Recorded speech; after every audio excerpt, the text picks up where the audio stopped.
Thanks for that, and it's an absolute pleasure being here. My name is Elinor, and thank you for the introduction.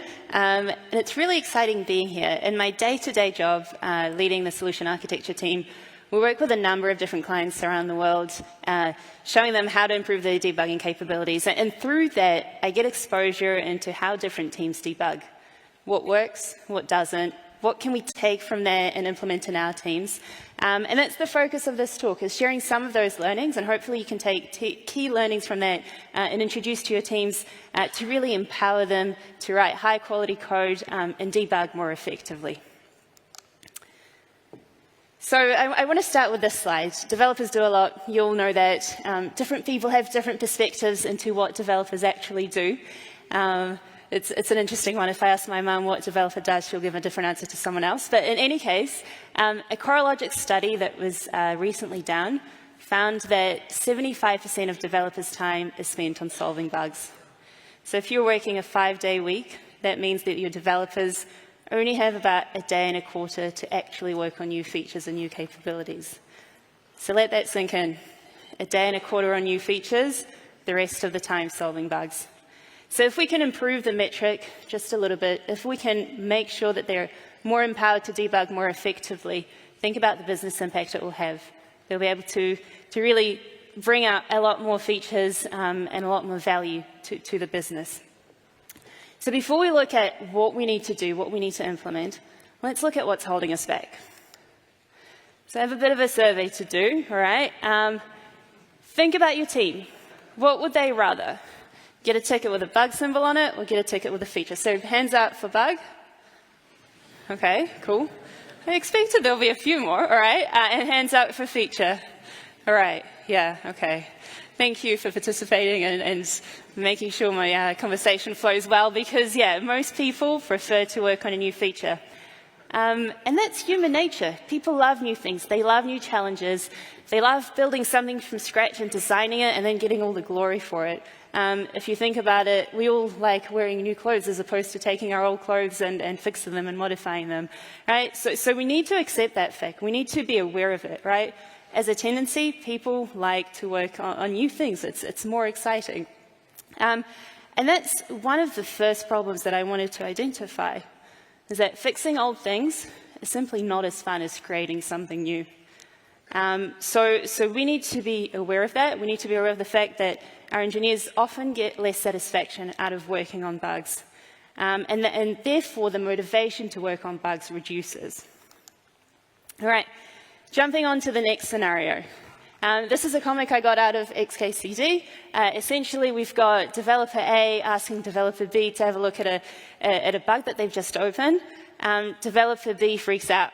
You know, is it one of those horrifying bugs that as soon as I go into it, I'll figure out that my entire code is broken and everything's going to go on fire? And this comic really illustrates the fact that, you know, going to fix bugs can be scary.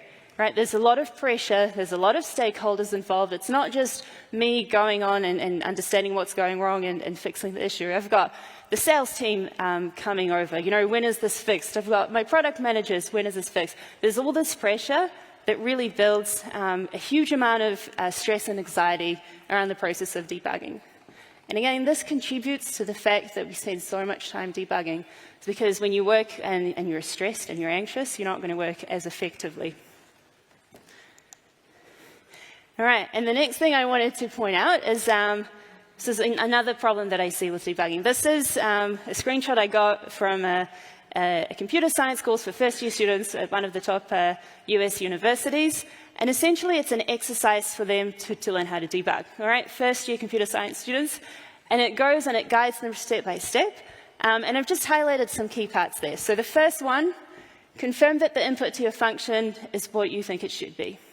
Cool, okay. Second step is step over that function. And third, check what the output is from that function. Cool, straightforward. Not as straightforward when you're working on a production environment, not as straightforward when you're debugging something on the cloud, microservices, you know, Lambda functions, whatnot, the stacks that we work with today. Okay? So really, the third problem I wanted to point out is that the tools we give our teams are simply not right for the job at hand. You can't expect someone to place a breakpoint in a production environment and have a look at what the output of the function is. You can't expect someone to run something locally when they can't recreate this incredibly complex cloud-native environment that the code is running in. So we need to understand how we refine the tools that we give our developers to really empower them to debug more effectively. All right, so we've seen some problems. Now let's go and look into what we can actively do in order to address these issues and empower our teams to debug more effectively. And I see that these align pretty well with the ones that Samuel talked about before. So there are things we can do on the people front, things that we can do around processes, and things around tools. All right, we'll kick things off with people. The first thing that I would encourage you all to do is better market debugging tasks. Instead of coming to your team, with a sad look on your face, all defeated, yeah, I just got yelled at by a product, we've got the serious issue, can you please try and fix it? No, come in, sell this to the team. Say that this is an exciting opportunity to really bring value to the organization. If we look at critical bugs, maybe ones that we've had users complain about, if you tell your team this is exactly where your users are stuck, right? Your users have come to this feature, they really wanted to use it, they really wanted to leverage it, and it doesn't work. Let's fix it so that they can actually work on it. Whereas, if you work on a new feature, maybe no one will ever reach it, no one will ever use it. So really market that capability.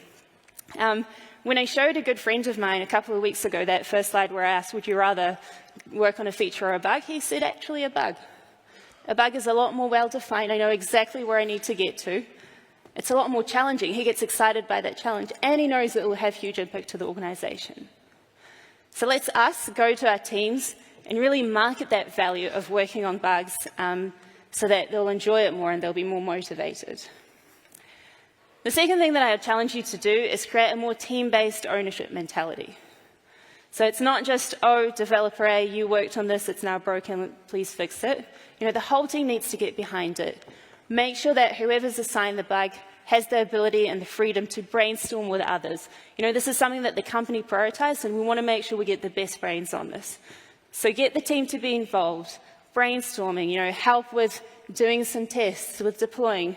If we have the whole team behind this, again, the people will have more energy and more motivation to work on it.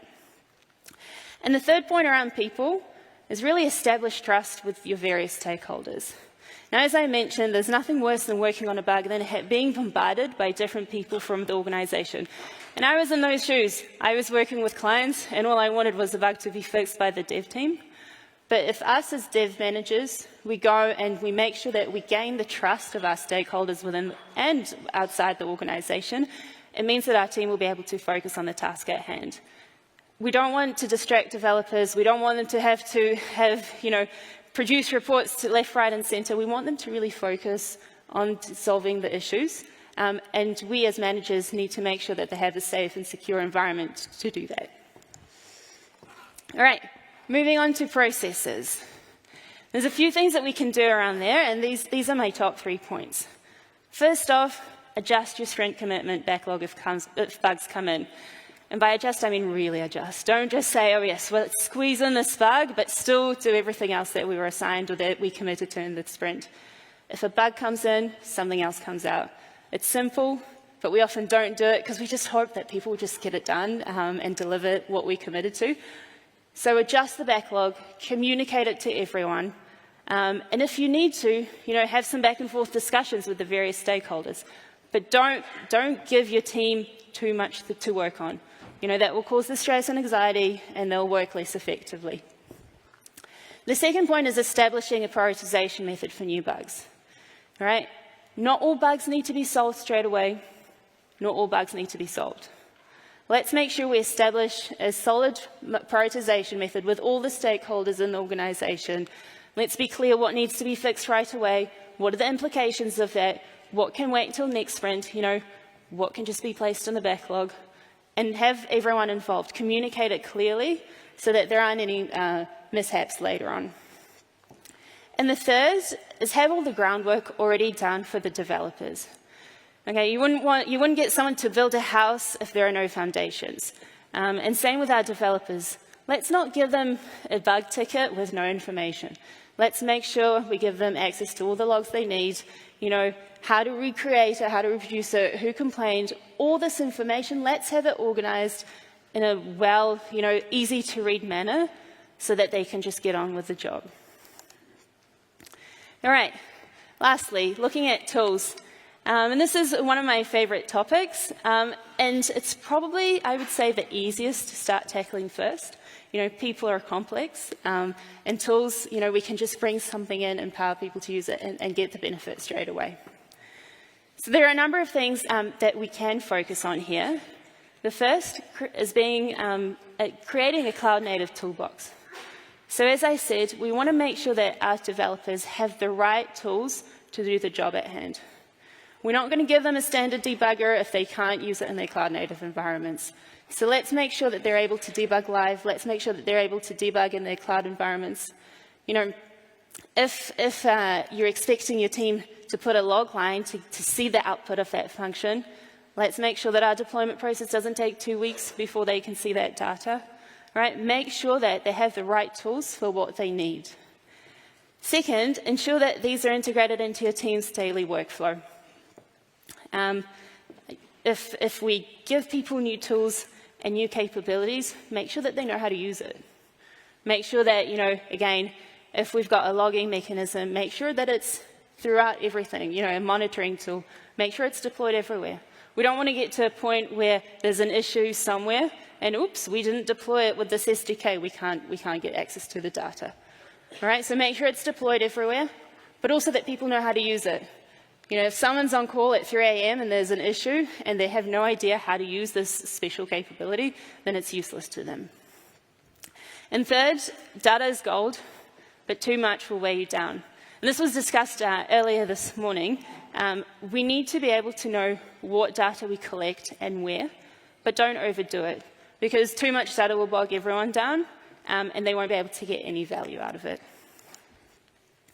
Bugs are a part of our day-to-day life, and there's so much more to discuss on this topic. So I've given you some insight in 10 minutes, but I'd love to continue this conversation in the office hour and over social media. So thank you.